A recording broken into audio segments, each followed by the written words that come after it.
شروع اللہ کا نام لے کر جو بڑا مہربان نہایت رحم والا ہے۔ جب کبھی ان کے پاس اللہ کا کوئی رسول ان کی کتاب کی تصدیق کرنے والا آیا، ان اہل کتاب کے ایک فرقہ نے اللہ کی کتاب کو اس طرح پیٹھ پیچھے ڈال دیا گو جانتے ہی نہ تھے، اور اس چیز کے پیچھے لگ گئے جسے شیاطین حضرت سلیمان کی حکومت میں پڑھتے تھے۔ سلیمان نے تو کفر نہ کیا تھا، بلکہ یہ کفر شیطانوں کا تھا۔ وہ لوگوں کو جادو سکھایا کرتے تھے، اور بابل میں ہاروت ماروت دو فرشتوں پر جو اتارا گیا تھا، وہ دونوں بھی کسی شخص کو اس وقت تک نہیں سکھاتے تھے جب تک یہ نہ کہہ دیں کہ ہم تو ایک آزمائش ہیں تو کفر نہ کر۔ پھر لوگ ان سے وہ سیکھتے جس سے خاوند و بیوی میں جدائی ڈال دیں، اور دراصل وہ بغیر اللہ تعالیٰ کی مرضی کے کسی کو کوئی نقصان نہیں پہنچا سکتے۔ یہ لوگ وہ سیکھتے ہیں جو انہیں نقصان پہنچائے اور نفع نہ پہنچا سکے، اور وہ بالغین جانتے ہیں کہ اس کے لینے والے کا آخرت میں کوئی حصہ نہیں، اور وہ بدترین چیز ہے جس کے بدلے وہ اپنے آپ کو فروخت کر رہے ہیں۔ کاش کہ یہ جانتے ہوتے۔ اگر یہ لوگ صاحب ایمان متقی بن جاتے تو اللہ تعالیٰ کی طرف سے بہترین ثواب انہیں ملتا۔ اگر یہ جانتے ہوتے۔ اے ایمان والو، تم نبی صلی اللہ علیہ وسلم کو رائنا نہ کہا کرو، بلکہ انظر نہ کہو، یعنی ہماری طرف دیکھیے اور سنتے رہا کرو، اور کافروں کے لیے دردناک عذاب ہے۔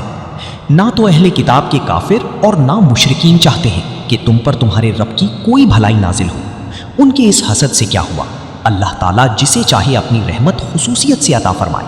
اللہ تعالیٰ بڑی فضل والا ہے۔ جس آیت کو ہم منسوخ کر دیں یا بھلا دیں، اس سے بہتر یا اس جیسی اور لاتے ہیں۔ کیا تو نہیں جانتا کہ اللہ تعالیٰ ہر چیز پر قادر ہے؟ کیا تجھے علم نہیں کہ زمین اور آسمان کا ملک اللہ ہی کے لیے ہے، اور اللہ کے سوا تمہارا کوئی ولی اور مددگار نہیں؟ کیا تم اپنے رسول سے یہی پوچھنا چاہتے ہو جو اس سے پہلے موسیٰ علیہ السلام سے پوچھا گیا تھا؟ سنو، ایمان کو کفر سے بدلنے والا سیدھی راہ سے بھٹک جاتا ہے۔ ان اہل کتاب کی اکثر لوگ باوجود حق واضح ہو جانے کے محض حسد و بغض کی بنا پر تمہیں بھی ایمان سے ہٹا دینا چاہتے ہیں۔ تم بھی معاف کرو اور چھوڑو یہاں تک کہ اللہ تعالیٰ اپنا حکم لائے۔ یقیناً اللہ تعالیٰ ہر چیز پر قدرت رکھتا ہے۔ تم نمازیں قائم رکھو اور زکوٰۃ دیتے رہا کرو، اور جو کچھ بھلائی تم اپنے لیے آگے بھیجو گے سب کچھ اللہ کے پاس پالو گے۔ بے شک اللہ تعالیٰ تمہارے اعمال کو خوب دیکھ رہا ہے۔ یہ کہتے ہیں کہ جنت میں یہود و نصارہ کے سوا اور کوئی نہ جائے گا۔ یہ صرف ان کی آرزویں ہیں۔ ان سے کہو کہ اگر تم سچے ہو تو کوئی دلیل تو پیش کرو۔ سنو، جو بھی اپنے آپ کو خلوص کے ساتھ اللہ کے سامنے جھکا دے، بے شک اسے اس کا رب پورا بدلہ دے گا۔ اس پر نہ تو کوئی خوف ہوگا نہ غم اور اداسی۔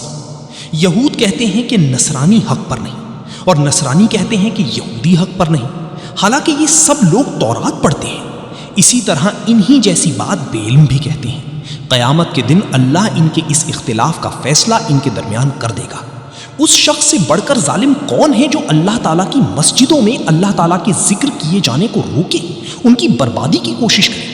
ایسے لوگوں کو خوف کھاتے ہوئے ہی اس میں جانا چاہیے۔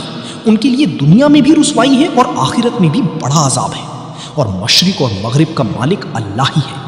تم جدھر بھی منہ کرو ادھر ہی اللہ کا منہ ہے۔ اللہ تعالیٰ کشادگی اور وسعت والا اور بڑے علم والا ہے۔